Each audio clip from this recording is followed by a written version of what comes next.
Welcome to today's video where we'll cover more Leagues Cup action, and in this video we'll cover the Phase 1 Matchday 2 games taking place on Sunday, August 2nd. If we look at the first 4 days of the tournament, not counting Saturday as I'm filming this before those games have played, in 4 days there was 24 games, both teams to score bets 18 and 6, both teams to score over 2.5, 14 and 10. Simply betting the over 2.5 alone, 17 and 7. So I'm probably going to keep tracking this stat because it seems like when in doubt, you should just bet on goals in this tournament.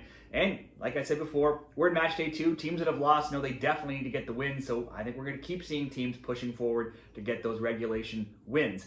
Let's start it off. Cincinnati and Juarez. Cincy, one of the best teams in MLS right now. Just 1 point off the Supporters Shield race. They've only lost once now in 9 games. Recently collected 4 points against Inter Miami, a 3-0 win, a 0-0 draw. Very impressive results. They've kept clean sheets in 3 of 4, while their last MLS game versus Miami, 0-0, is the only time they've not scored in 15 games. They did score 3 in Leagues Cup Matchday 1 action, taking 1-0, 2-1, and 3-1 leads over Monterrey, and eventually winning that one 3-2.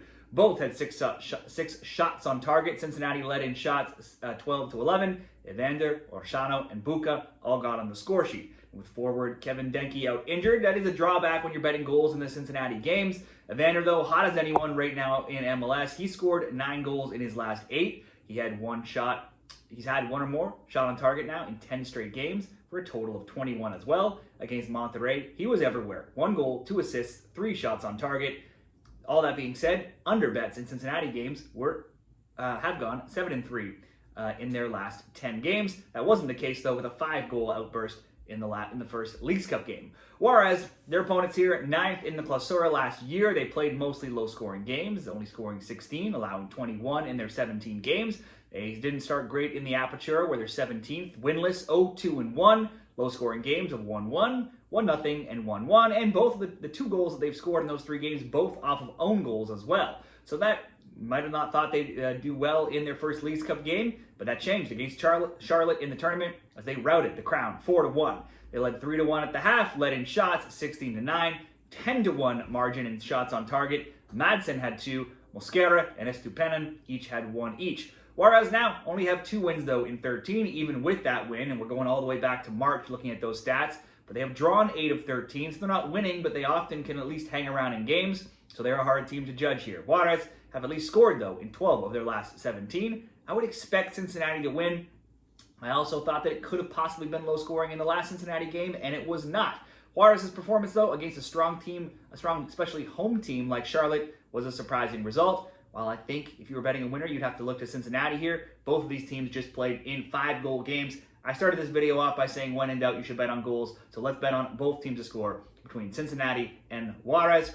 And then we'll pair it together with a result from Monterrey and the New York Red Bulls. Monterrey were 7th in the Clausura. They were the 4th highest scorers with 32 goals. They also gave up well over a goal per game, allowing 23. They made it to the quarterfinals, then getting knocked out by the eventual winners, Toluca. Next up, they played in the Club World Cup. They had a nice run where they drew Inter Milan and River before beating Urawa and then coming up short against Dortmund in the round of 16, 2-1.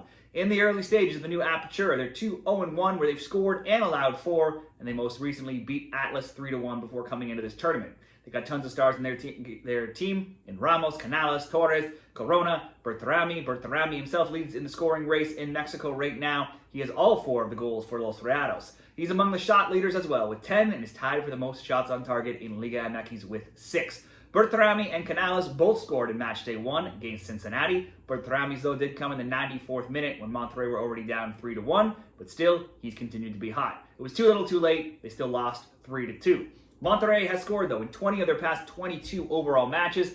The under, though, for them, 11-4 in Monterrey's last 15 overall games, but there was 5 in their first game here. They meet New York Red Bulls on Matchday 2. New York just barely edged past Chivas in Game 1. That game was 0-0 until Emil Forsberg broke the deadlock in the 97th minute with a free kick on the last play of the game. Now, since the 5-3 setback, where they had to fight back to get that win, being down against another struggling team in MLS, that being New England, New York then lost 5-1, 1-0, and they now have only twice gotten a win in their last 9 games, so they're not coming to this game in great form despite that last-second win. They've also only kept 1 clean sheet in 9 games, and that came in the last game. Under 2.5 has hit in 5 of the last 8 New York games.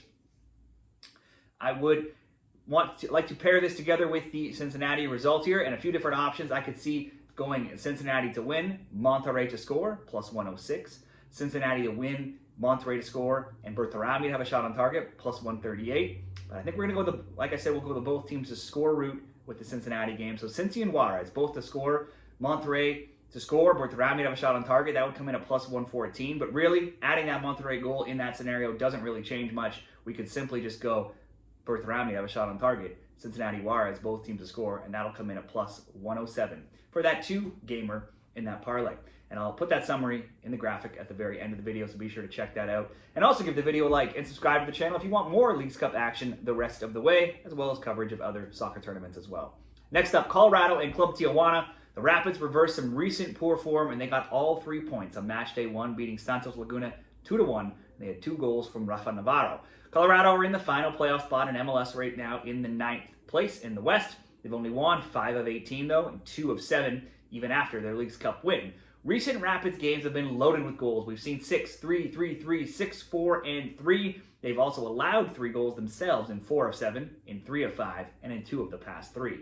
Their opponents here, Tijuana, were involved in a wild Matchday 1 game in Leagues Cup where they lost 5-2 to the LA Galaxy. Both teams had 10 shots on target. Tijuana peppered that LA net, though, with 31 shot attempts on goal at the net to LA's just 14. Gilberto Mora scored a brace, but LA Stars came to play, and they were too much, getting that 3-goal win. Tijuana 13th in the Clausura last year, just 6-1-10, outscored 35-29. 4 of those 6 wins, though, did come in the final 5 games. So too did 11 of those goals. So despite not very many wins, they did score in 12 of their final 13 games.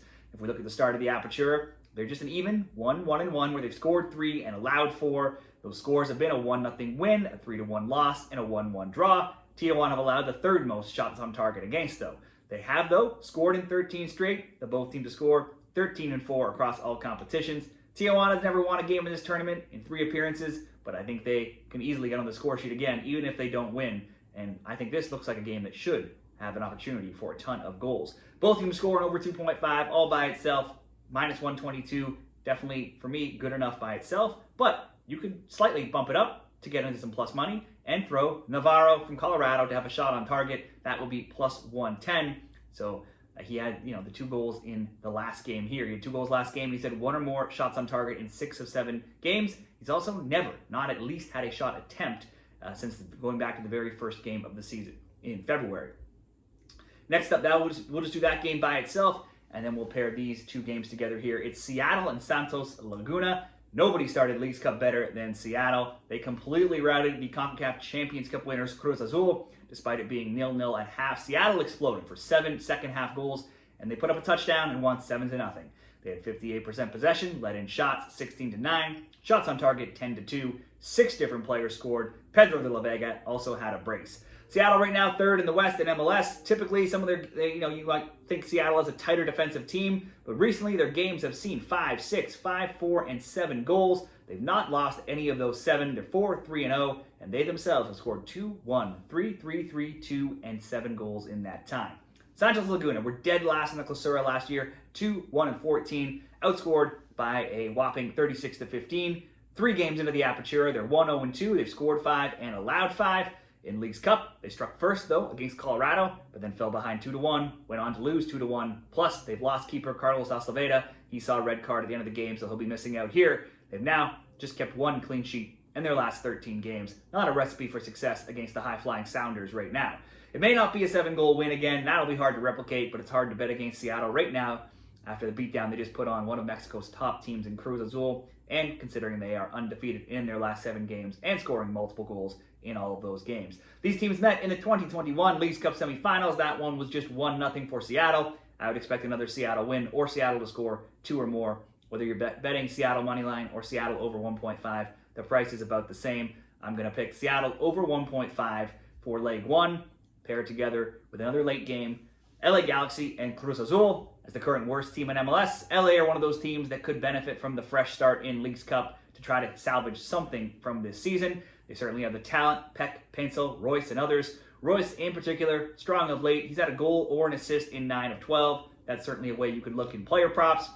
All of those players were involved against Tijuana on match day 1 as they routed the Mexicans 5-2. Peck and Royce scored 1 each. Youngster Nascimento scored a PK. Paintsel scored twice himself. Peck now has 1 or more shots on target in 10 straight. You could ask him for very short odds to get a shot on target again. Paintsel's had a shot on target as well in 9 of 10. Some options just to bump up a bet if you wanted. The Galaxy aren't winning very many games, but they are 4-3-2 of late, so they're starting to get better. They have a big step up, though. It's a big step up given how their season started. They've scored now, though, in 11 of 13. They've scored multiple in 4 of 5. Defense, always going to be an issue when you're talking LA Galaxy. They've conceded in 23 of 25 games this season, the most overall goals in MLS with 48, and they've given up 5 goals now across their last 2 games.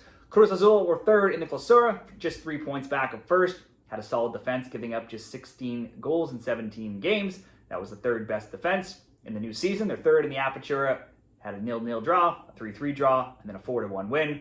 Cruz Azul takes a ton of shots, so you might be able to look at some of their players for shot props. They've taken the most in LigaMX with 65 and put 20 on target across 3 games. Angel Sepulveda has started strong with 4 goals for them. He's tied atop the scoring race. He's also tied in the shots charts with 6 on target. But last game, he was held blank. He had 0 shots on target in Game 1 of the League's Cup. This team also won the CONCACAF Champions Cup against Vancouver, 5-0. Along the way, they defeated Seattle in the round of 16. But Seattle was their opponents in League's Cup Game 1, and Seattle got their revenge big time with a 7-0 smackdown. An even wilder stat, that one was 0-0 at half, so they got run off the pitch in the second half and only put 2 shots on target all game. This is probably, and is, one of the most embarrassing results in Cruz Azul history. They're clearly going to be getting ripped apart in Mexico after that. They're going to need a response here versus a weak LA defense. I would think they will at least get on the score sheet. They're certainly better than LA. You would expect them to get the win, but the LA offense is clicking here. It's in LA. Let's just bet on goals coming from both. There's probably going to be more than 2 here, but for the sake of this parlay, we can just go both teams to score, and we'll pair that with Seattle over 1.5, and that'll come in at plus 125. But if you wanted to go both teams to score over 2.5, that could certainly make this even better. Those will be the 3 different bets. Like I said, they'll be in the graphic at the end. There's one more game. I don't think it's going to make the final cut here for best bets, but we'll just run through Chivas, Guadalajara, and Charlotte. Chivas were 11th in the Clausura. Only played 2 games so far in the new season. They're 1-0-1, lost 1-0, won 4-3. Match day 1 in League's Cup almost ended 0-0 with Red Bulls before they got scored on in the last kick of the game to lose that one 1-0. Chivas, though, has scored in 6 of 9. Charlotte are coming off of a loss too, but much worse loss to Juarez. They were never really in that game. They got scored on just 7 minutes in. They were down 3-1 at the half. Eventually lost 4-1. Idam Goma also took a red card, so he misses out. Charlotte put just 1 shot on target to Juarez's 10. Charlotte are 9-1-2 at home in MLS. They've scored multiple goals in 6 of 7, have won 4 of 5, but all of those stats ended in last game. So after getting whopped 4-1, I'm not sure I can trust them here. Chivas just had a close game. We'll just leave this one off of the card, but those are the best bets for Sunday in the League's Cup. Let me know what you're betting down there in the comments, and good luck with all of your League's Cup bets this weekend.